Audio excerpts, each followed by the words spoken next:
Bonjour, bienvenue dans ce nouveau reportage Rose d'Or Penge à découverte chez Jean-Paul, notre producteur partenaire. Nous avons rendez-vous à Saint-Parnou-du-Breuil dans le Lot-et-Garonne. C'est ici qu'il cultive ses Gerbera et Germini.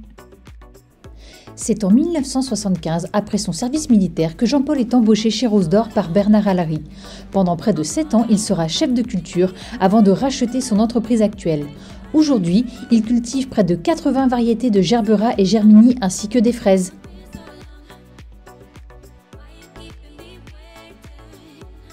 Ici, on a 13 mm² de serre, ce qui fait 1,3 hectare. Il y a 8 mm² qui sont consacrés donc, à la production de Gerbera et Germini, et 5 mm² qui sont consacrés à la production de fraises hors sol depuis ça fait la 5e année maintenant. Aujourd'hui, l'exploitation de Jean-Paul comprend 9 salariés permanents et entre 17 à 18 saisonniers au moment de la récolte des fraises. La culture des fraises permet une diversification des cultures avec l'occupation de serres qui n'étaient plus exploitées jusqu'à présent.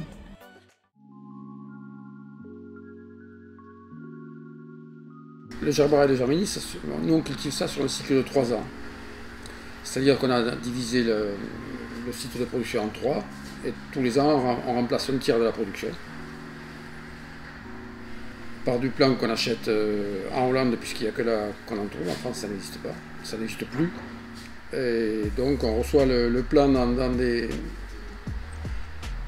on reçoit le plan quasiment prêt à produire dans des pots de 19 cm qu'on met directement en place sur des supports, et ils produisent au bout de 3 semaines, un mois, et après ils produisent pendant 3 ans.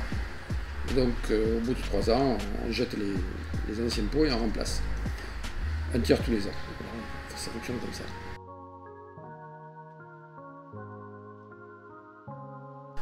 Et bien là, on va ramasser aujourd'hui et demain pour livrer demain après-midi à Rose d'Or. Donc là, c'est entre ceux qui seront ramassés demain, c'est 0 jour, enfin un jour, disons, aujourd'hui ce sera 2 jours. La livraison à Rose d'Or. Après, de Rose d'Or chez le fleuriste, ça prend un jour ou 2 de plus. Après, au niveau des variétés en elles-mêmes, le choix, ce qu'on regarde, c'est ce dont je vous ai déjà parlé, mais la longueur de tige. On essaie d'avoir des tiges suffisamment longues, parce qu'on peut avoir des problèmes de trempage des fleurs, autrement. Et puis après, autrement, je vous dis, c'est le marché qui commande.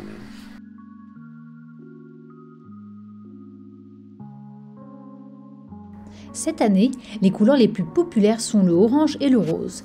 Parmi les grandes nouveautés, nous trouvons les Firework, les Bolero ainsi que les Pastini. Les cœurs noirs ont longtemps été privilégiés, mais les cœurs verts font leur grand retour.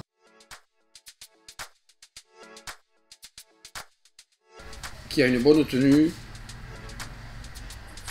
en vase principalement, et qui est pas trop fragile dans le transport et la manutention. Principalement c'est ça.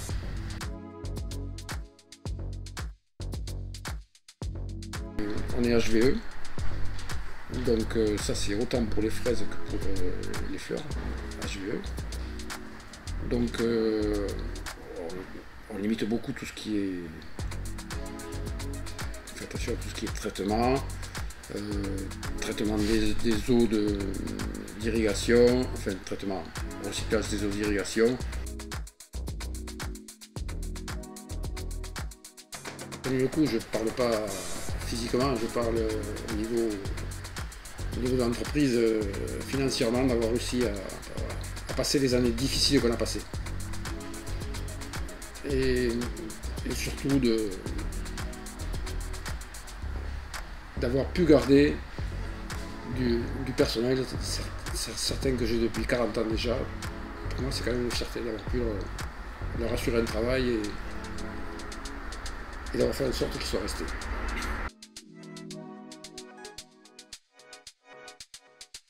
Ah, pour moi, c'est Rose d'Or. Si je suis encore là, c'est grâce à Rose d'Or, parce qu'on a un système de vente qui, quand même, a toujours bien valorisé nos produits. Et sans Rose d'Or, je ne serais plus là depuis longtemps. C'est clair. D'abord, c'est pour ça que je n'aurais jamais fait ça, déjà, à la base. Mais Pour moi, c'est ça, principalement.